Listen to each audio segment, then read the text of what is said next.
நம்ம இன்னைக்கு பார்க்க போகிற சாப்டர் வந்து சாப்டர் 2 வேரியேஷன். ஏற்கனவே ரேஷியோ அண்ட் ப்ரப்போர்ஷன் பார்த்துக்கிட்டு இருக்கோம். இது வந்து சாப்டர் 2 வேரியேஷன். வேரியேஷன் அப்படின்னா என்னென்னா, ரெண்டு குவான்டிட்டிஸ் வந்து ரெண்டு குவான்டிட்டிஸ் ஏ பி இருக்குன்னு வச்சுக்கோம். ஏ சேஞ்ச் ஆனால் பியும் சேஞ்ச் ஆகும், ஏ சேஞ்ச் ஆனால் பியும் சேஞ்ச் ஆகும். இதை தான் நம்ம வந்து வேரியேஷன் அப்படிம்போம். Let A and B two quantities. இது என்னது? ரெண்டு குவான்டிட்டிஸ்.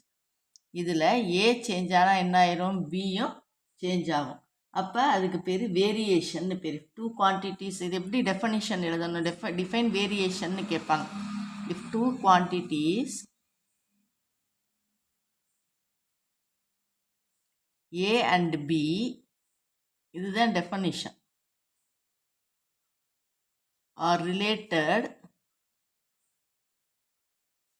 such that, எப்படி ரிலேட் ஆகிருக்கும்? when one quantity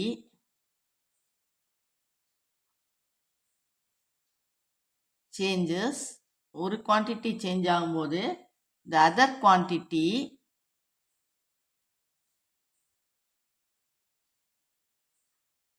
is also changed proportionately. ப்ரொப்போர்ஷனாக அதுவும் சேஞ்ச் ஆகும். இன்வர்ஸோ டைரக்டோ எப்படியோ சேஞ்ச் ஆகும்.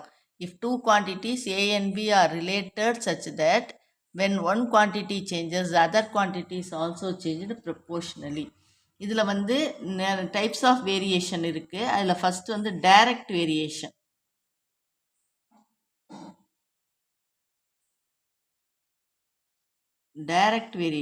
டைரக்ட் வேரியேஷனில் என்ன அப்படின்னா, A varies directly as B.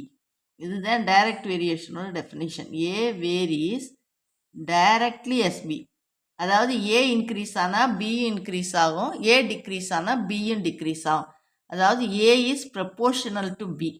அப்போ நம்ம என்ன எழுதலாம்? A is equal to KB. இதுதான் வந்து டைரக்ட் ப்ரொப்போர்ஷனுக்கு, டைரக்ட் வேரியேஷனுக்கு உள்ள relation. A is proportional to B, A is equal to KB அப்படிங்கிறது டைரக்ட் வேரியேஷனுக்குள்ள ரிலேஷன். அதே மாதிரி inverse variation.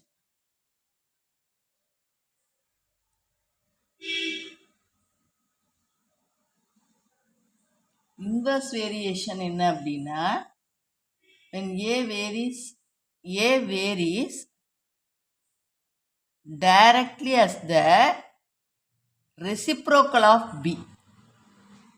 Directly as the reciprocal of B. பியோட தலைகீழாக இது வேரி ஆகும். அதாவது ஏ வந்து இன்க்ரீஸ் ஆனால் பி டிக்ரீஸ் ஆகும், ஏ டிக்ரீஸ் ஆனால் பி வந்து இன்க்ரீஸ் ஆகும். இதை நம்ம எப்படி எழுதுவோம்னா, ஏ இஸ் ப்ரொப்போர்ஷனல் டு 1/bன்னு எழுதுவோம். அதாவது ஏ இஸ் ஈக்குவல் டு k/bன்னு எழுதுவோம். ஏ இஸ் ஈக்குவல் டு k/bன்னு எழுதுனா அது வந்து inverse variation. A varies directly as the reciprocal of B. இதுதான் இதனுடைய டெஃபனிஷன். அது வந்து A varies directly as B. இது வந்து A varies directly as the reciprocal of B. அடுத்து வந்து ஜாயிண்ட் வேரியேஷன்.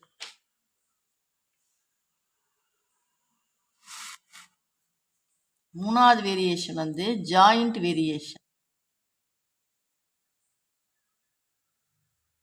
ஜாயிண்ட் வேரியேஷன்ல எப்படின்னா,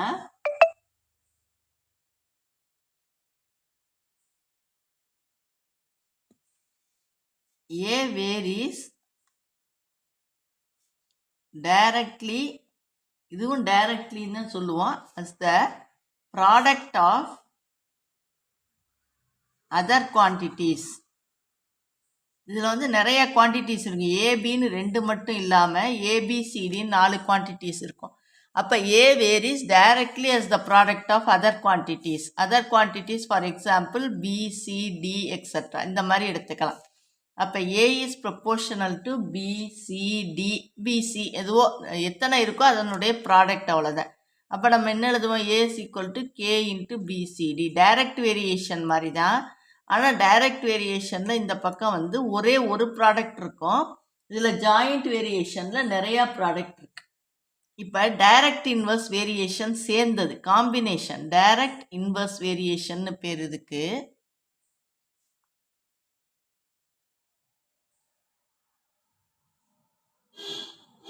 direct inverse variation. Direct inverse வேரியேஷனில் என்னன்னா A varies directly as B.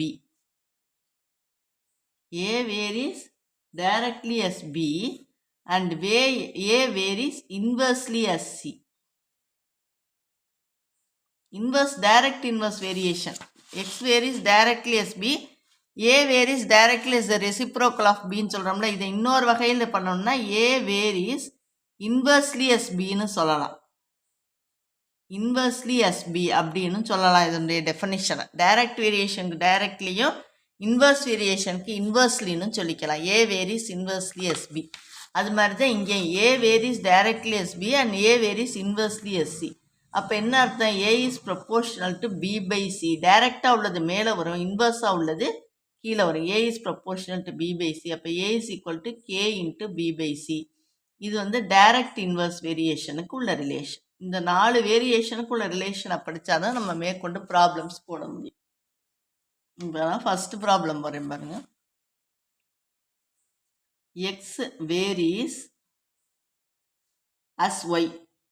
அப்போ இது என்ன ரிலேஷன்? இது வந்து டைரக்ட் வேரியேஷன். ரெண்டாவது என்ன கொடுத்துருக்கு? X is equal to 8 when y is equal to 15.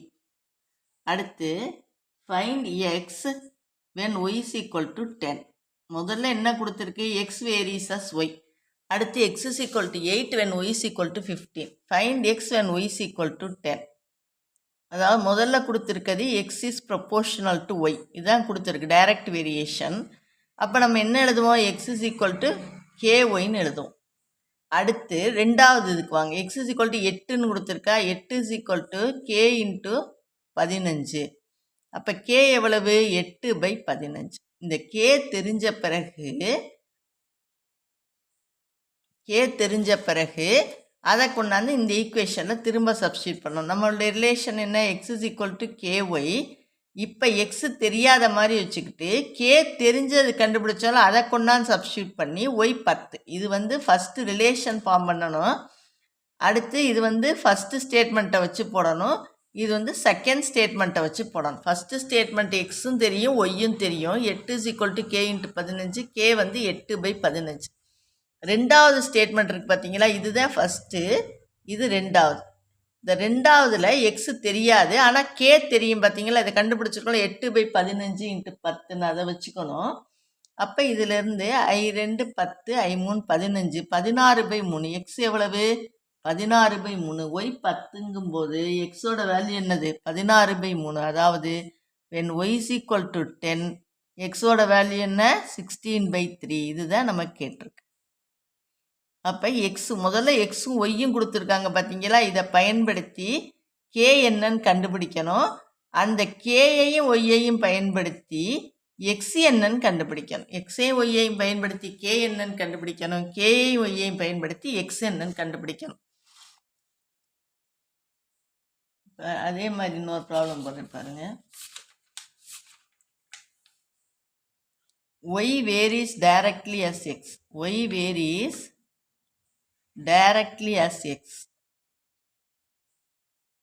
when y is 8, x is equal to 16.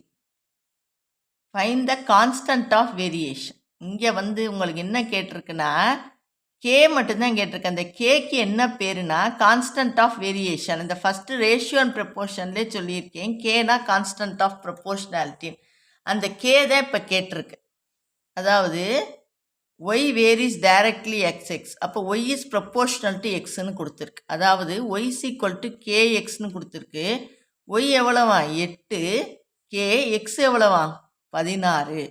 அப்போ k எவ்வளவு? 8/16 is equal to 1/2. இங்கே இது x varies அப்படின்னு கொடுத்துருந்தா நம்ம x is proportional to yன்னு போடணும். இங்கே என்ன கொடுத்துருக்கு? y varies directly as xன்னு கொடுத்துருக்கு. அதனால y is proportional to xன்னு போடணும். என்ன கொடுத்துரு இங்கே பார்த்தீங்கன்னா எக்ஸ் வேரிஸ் அஸ் ஒய் அப்படின்னு கொடுத்ததுனால நான் எக்ஸ் இஸ் ப்ரொப்போர்ஷனல் டு ஒய்னு போட்டிருக்கேன். இதுவே ஒய் வேரிஸ்னு கொடுத்ததுனால ஒய் இஸ் ப்ரொப்போர்ஷனல் டு போட்டிருக்கேன். அப்போ கேயோட வேல்யூ தான் கேட்டிருக்கு. அது மட்டும்தான் கேட்டிருக்கு. அந்த செகண்ட் செக்ஷன் கேட்கல. அதனால் கே இஸ் ஈக்குவல் டு ½. இதுதான் இதுக்கான ஆன்சர்.